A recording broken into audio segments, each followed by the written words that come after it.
ad entrare in area da sinistra, viene esteso però, non c'è dubbio per l'arbitro, calcio di rigore. Si prepara Fessler dal dischetto, la rincorsa ed è il destro vincente per l'1-0 del nuovo Cusuni Trento.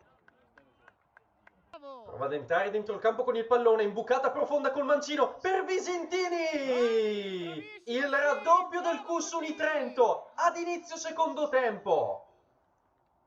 Riesce a scappare bene sulla destra, prova a lasciarsi dietro l'avversario, si allunga il pallone, entra in area ed è steso di nuovo, calcio di rigore, il secondo di giornata per il Cus. Vediamo se lo specialista riesce a ripetersi dagli 11 metri. Fischia l'arbitro, la rincorsa di Fessler, il tiro è centrale, quarto gol su rigore in campionato per Fessler.